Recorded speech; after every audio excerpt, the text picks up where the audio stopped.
O cultivo do arroz é uma atividade agrícola de extrema importância mundial, especialmente em países da Ásia, onde o cereal é a base alimentar de bilhões de pessoas. Com mais de 10 mil anos de história, o arroz é uma das primeiras plantas a ser domesticada pela humanidade, e seu cultivo se expandiu para diversas regiões do planeta, adaptando-se a diferentes climas e solos. O processo de cultivo do arroz envolve várias etapas, desde a preparação do solo até a colheita, passando por fases críticas como plantio, irrigação, controle de pragas e manejo pós-colheita. Este artigo abordará em detalhes o ciclo de cultivo do arroz, as práticas agrícolas utilizadas em diferentes regiões, as tecnologias empregadas e os desafios enfrentados pelos agricultores na produção sustentável deste cereal vital. Antes de prosseguirmos com o vídeo, quero dizer que a sua participação neste vídeo faz toda a diferença no desenvolvimento deste projeto. Inscreva-se no canal, ative o sininho para receber todas as notificações, e para ajudar ainda mais este projeto, te peço que ajude dando seu like e compartilhe este vídeo com todos os seus amigos nas redes sociais. E não se esqueça de deixar seus comentários referente ao vídeo. Agora vamos prosseguir com o vídeo, espero que goste. A preparação do solo é a primeira etapa crucial no cultivo do arroz e envolve várias práticas que garantem a qualidade do solo para o plantio. A escolha do campo é uma decisão importante, pois o arroz requer um solo rico em nutrientes e, em muitos casos, uma topografia plana que facilite a irrigação. Os solos aluviais, que são ricos em matéria orgânica e têm boa capacidade de retenção de água, são considerados ideais para o cultivo de arroz. No entanto, o arroz também pode ser cultivado em solos menos férteis, desde que sejam adequadamente preparados e manejados. A preparação do solo começa com a aragem, um processo que envolve o revolvimento da terra para quebrar torrões e melhorar a aeração do solo. A aragem também ajuda a incorporar restos de colheitas anteriores e matéria orgânica no solo, o que melhora sua fertilidade. Após a aragem, o solo é nivelado para garantir uma superfície plana, o que é essencial para a distribuição uniforme da água durante a irrigação. O nivelamento do solo é particularmente importante em sistemas de cultivo irrigado, onde o controle preciso do nível de água é necessário para o crescimento saudável das plantas de arroz. Em algumas regiões, a preparação do solo também inclui o uso de fertilizantes para corrigir deficiências de nutrientes. Os fertilizantes podem ser aplicados antes do plantio, durante a preparação do solo ou durante o crescimento das plantas, dependendo das necessidades específicas do solo e das condições climáticas. Os nutrientes mais comumente aplicados incluem nitrogênio, fósforo e potássio, que são essenciais para o crescimento das plantas e a produção de grãos de alta qualidade. A seleção das sementes é outra etapa crítica no cultivo do arroz, pois a qualidade das sementes influencia diretamente a produtividade e a resistência das plantas a pragas e doenças. Existem milhares de variedades de arroz, cada uma com características específicas em termos de resistência, produtividade e adaptação a diferentes condições ambientais. A escolha da variedade adequada depende de vários fatores, incluindo o clima local, a disponibilidade de água, o tipo de solo e as preferências do mercado. As sementes de arroz podem ser classificadas em duas grandes categorias: sementes híbridas e sementes de variedades tradicionais. As sementes híbridas são desenvolvidas para combinar as melhores características de diferentes variedades, como alta produtividade e resistência a doenças. No entanto, elas geralmente requerem mais insumos e manejo especializado.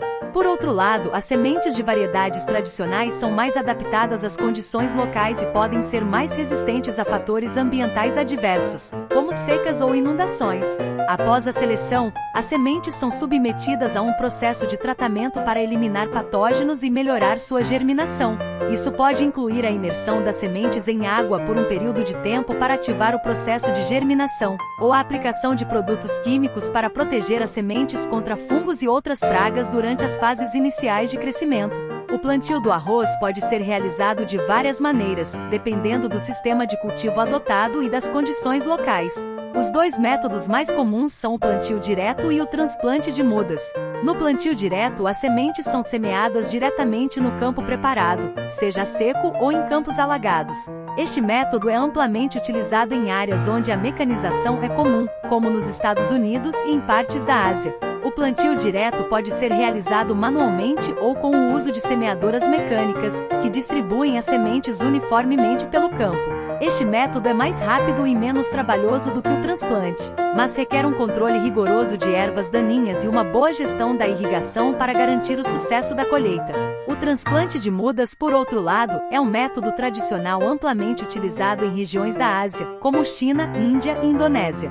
Neste método, as sementes são primeiro germinadas em viveiros, onde as mudas crescem em condições controladas até atingirem um tamanho adequado para serem transplantadas para o campo principal. O transplante é geralmente feito manualmente, com as mudas sendo plantadas em fileiras cuidadosamente espaçadas. Este método permite um controle melhor sobre a densidade de plantio e o manejo de ervas daninhas, além de oferecer uma vantagem em termos de uso eficiente da água, pois os campos podem ser mantidos inundados para suprimir o crescimento de ervas daninhas. Independente do método de plantio, o manejo adequado da água é fundamental. O arroz é uma cultura que requer grandes quantidades de água, especialmente durante as fases iniciais de crescimento. Em muitos sistemas de cultivo, os campos são mantidos inundados durante grande parte do ciclo de crescimento, o que ajuda a controlar ervas daninhas e fornece um ambiente ideal para o desenvolvimento das plantas de arroz. A irrigação é uma prática essencial no cultivo do arroz, uma vez que o cereal é altamente dependente da disponibilidade de água. Existem vários sistemas de irrigação utilizados no cultivo do arroz, dependendo das condições locais, da disponibilidade de recursos hídricos e das práticas agrícolas tradicionais. O sistema de irrigação mais comum é o cultivo em campos alagados, também conhecido como cultivo de arroz irrigado. Neste sistema, os campos são alagados com uma camada de água que varia de alguns centímetros a cerca de 15 centímetros de profundidade, dependendo da fase de crescimento da planta. A água é mantida nos campos por meio de diques e canais, que são cuidadosamente gerenciados para garantir que os campos permaneçam inundados até a fase de floração, quando a necessidade de água diminui. Este método é amplamente utilizado em países da Ásia, como China, Índia, Vietnã e Tailândia, onde a irrigação eficiente é crucial para a produtividade das safras. Estou notando que você está se interessando pelo vídeo. Que tal deixar o seu like e compartilhar para ajudar o canal? Agora vamos dar continuidade deste vídeo. Outra prática comum em regiões onde a água é escassa é o cultivo de arroz em sequeiro. Neste sistema, o arroz é cultivado em áreas que não são alagadas, dependendo exclusivamente da precipitação natural para o fornecimento de água. O cultivo de arroz em sequeiro é comum em regiões montanhosas e áreas de clima semiárido, como partes da Índia, África Ocidental e América Latina. Este método exige um manejo cuidadoso das plantas e do solo para garantir que as plantas recebam água suficiente durante as fases críticas de crescimento. Nos últimos anos, a adoção de tecnologias de irrigação mais eficientes, como a irrigação por gotejamento e a irrigação controlada por sensores, tem crescido em popularidade. Estas tecnologias permitem um uso mais preciso e eficiente da água, reduzindo o desperdício e aumentando a produtividade. A irrigação controlada por sensores, por exemplo, utiliza dispositivos eletrônicos para monitorar os níveis de umidade do solo e ajustar automaticamente a quantidade de água aplicada, garantindo que as plantas recebam exatamente a quantidade de água necessária. O controle de pragas e doenças é uma parte crítica do manejo do cultivo do arroz, pois esses fatores podem causar perdas significativas na produção. Existem várias pragas e doenças que afetam o arroz, incluindo insetos, fungos, bactérias e vírus. O controle eficaz dessas ameaças envolve uma combinação de práticas culturais, biológicas e químicas. Entre as pragas mais comuns que atacam o arroz estão o bicho mineiro, o percevejo do colmo, a lagarta do cartucho e o gafanhoto. Esses insetos podem causar danos significativos às plantas de arroz, reduzindo a produtividade e a qualidade dos grãos. O controle dessas pragas geralmente envolve a aplicação de inseticidas, mas também pode incluir o uso de práticas culturais, como o manejo adequado da irrigação e o plantio de variedades resistentes a pragas. As doenças fúngicas como a brusone, o oídio e a mancha parda são outras ameaças significativas ao cultivo do arroz. Estas doenças são causadas por fungos que infectam as folhas, caules e grãos das plantas, resultando em perdas de produtividade e qualidade.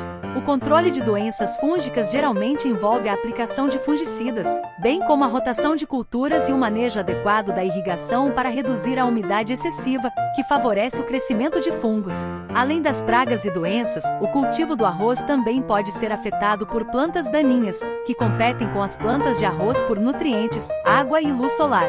O manejo de plantas daninhas geralmente envolve a aplicação de herbicidas, além de práticas culturais como a inundação dos campos, que ajuda a suprimir o crescimento de ervas daninhas. A colheita do arroz é uma fase crítica no ciclo de cultivo, pois determina a qualidade final e a produtividade da safra. A colheita é realizada quando os grãos de arroz atingem a maturidade, o que é indicado pela mudança de cor das panículas, de verde para dourado ou marrom, e pela redução da umidade dos grãos. A colheita pode ser feita manualmente ou com o uso de máquinas colhedoras, dependendo das condições locais e da escala de produção. Após a colheita, os grãos de arroz passam por uma série de etapas de pós-colheita, que são essenciais para garantir a qualidade do produto final. A primeira etapa é a secagem, que visa reduzir o teor de umidade dos grãos para evitar a deterioração durante o armazenamento. A secagem pode ser feita naturalmente espalhando os grãos ao sol ou utilizando secadores mecânicos, que oferecem maior controle sobre o processo e permitem uma secagem mais rápida e uniforme. Depois de secos, os grãos de arroz são processados para remover a casca externa, resultando no arroz integral. O arroz integral pode ser consumido como tal, ou pode passar por um processo adicional de polimento, que remove a camada de farelo, resultando no arroz branco. O polimento melhora a aparência e a textura do arroz, mas também reduz seu valor nutricional, uma vez que a camada de farelo é rica em fibras, vitaminas e minerais. O armazenamento adequado do arroz é fundamental para preservar sua qualidade e evitar perdas pós-colheita. O arroz deve ser armazenado em condições controladas de temperatura e umidade, em recipientes hermeticamente fechados para evitar a infestação por pragas e o crescimento de fungos. Em muitas regiões, o arroz é armazenado em silos ou armazéns especializados, onde pode ser mantido por longos períodos sem perda significativa de qualidade. O cultivo do arroz enfrenta vários desafios, muitos dos quais estão relacionados à sustentabilidade e ao impacto ambiental da produção em larga escala. Um dos principais desafios é a gestão da água, já que o cultivo de arroz é altamente dependente da irrigação, e em muitas regiões, a disponibilidade de água está se tornando cada vez mais limitada devido a mudanças climáticas e ao aumento da demanda por recursos hídricos. Outra questão crítica é o impacto ambiental das práticas agrícolas utilizadas no cultivo do arroz. A inundação dos campos de arroz, por exemplo, contribui para a emissão de metano, um potente gás de efeito estufa. Além disso, o uso excessivo de fertilizantes e pesticidas pode levar à contaminação do solo e da água, afetando negativamente os ecossistemas locais e a saúde humana. Para enfrentar esses desafios, muitos agricultores e pesquisadores estão buscando maneiras de tornar o cultivo do arroz mais sustentável. Isso inclui a adoção de práticas agrícolas mais ecológicas, como o Sistema Intensivo de Cultivo de Arroz, SICA, que reduz a necessidade de água e insumos químicos, aumentando a produtividade e a resiliência das plantas. Além disso, a pesquisa em melhoramento genético tem se concentrado em desenvolver variedades de arroz que sejam mais resistentes a condições adversas, como secas e inundações, e que tenham menor impacto ambiental. O cultivo de arroz orgânico também está ganhando popularidade, especialmente entre consumidores que buscam produtos mais saudáveis e sustentáveis. O arroz orgânico é cultivado sem o uso de pesticidas ou fertilizantes químicos, o que reduz o impacto ambiental da produção e promove a saúde do solo e da biodiversidade. No entanto, a produção de arroz orgânico pode ser mais desafiadora e custosa, exigindo um manejo cuidadoso e um maior conhecimento das práticas agrícolas sustentáveis. O cultivo do arroz é uma atividade agrícola complexa que desempenha um papel crucial na segurança alimentar global, desde a preparação do solo até a colheita e o armazenamento. Cada etapa do processo de cultivo requer um manejo cuidadoso e a aplicação de práticas agrícolas adequadas. Apesar dos desafios, o cultivo do arroz continua a ser uma das atividades agrícolas mais importantes do mundo, sustentando bilhões de pessoas e contribuindo para a economia de muitas nações. À medida que a demanda por arroz continua a crescer, é essencial que os agricultores, pesquisadores e formuladores de políticas trabalhem juntos para desenvolver soluções sustentáveis que garantam a produção contínua deste cereal vital, ao mesmo tempo em que protegem o meio ambiente e promovem o bem-estar das comunidades agrícolas.